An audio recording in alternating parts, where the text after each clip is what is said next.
পাশাপাশি দুটো পত্রিকা রাখা আছে, দুটোই কিন্তু আনন্দবাজার পত্রিকা। একটা 2011-র সময় বড় বড় করে লেখা হয়েছিল বাম বিদায়, আর পাশে লেখা হয়েছে উন্নয়ন আর সুশাসনী মন্ত্র মমতার। দেখুন তো কি এমন উন্নয়ন করলেন, এখন সেই পত্রিকাকেই বড় বড় করে লিখতে হচ্ছে দুর্নীতিরাজ। চাকরি খোয়ালেন প্রায় 26,000 মানুষজন। শুধু চাকরি তারাই খোয়াননি, ক্ষতি হয়েছে আমার আপনার সকলের। কেন বলছি ভালো করে মিলিয়ে দেখুন তো।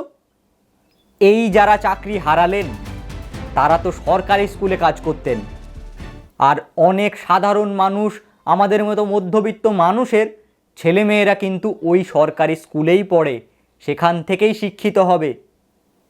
কাল থেকে তারা আর স্কুলে যাবেন না। তাহলে শিক্ষা ব্যবস্থার কি হবে এবার? এই ঘাটতি কে পূরণ করবে?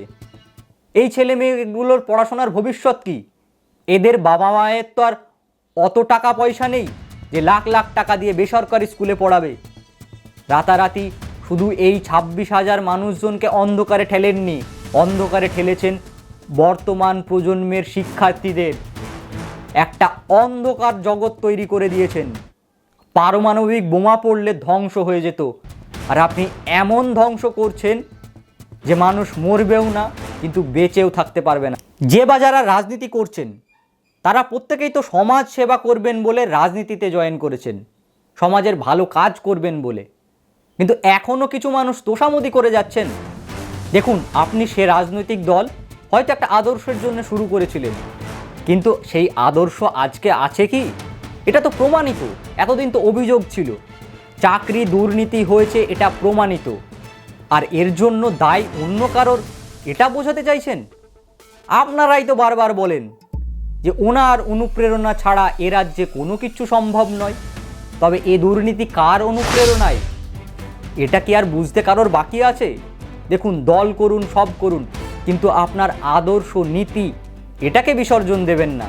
কারণ আপনাকেও নিজের পাড়াতেই চলতে হবে, নিজের পরিবেশে থাকতে হবে, নিজের ছেলে মেয়ের সামনে গিয়ে দাঁড়াতে হবে। ছেলে মেয়েকে পড়াচ্ছেন, স্কুলে পড়াচ্ছেন, শিক্ষিত করবেন, এবার তাদের কোথায় পাঠাবেন?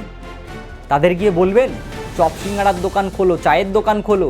দেখুন, চপ সিঙ্গাড়া চায়ের দোকান দিয়ে 1-2 জনের পরিবার চলে যাবে, তা দিয়ে বহুজনের কিন্তু পেটের ভাত হবে না। তার জন্য শিল্প দরকার। এত ছেলে মেয়ে যাবে কোথায়? অন্য রাজ্যে পাঠাবেন? সরকারি চাকরি ব্যবস্থার তো এই হাল করেছেন, সেটা এখন গিয়ে ধরা পড়ল। সেই 2016 থেকে এত বছর লাগলো প্রমাণ করতে।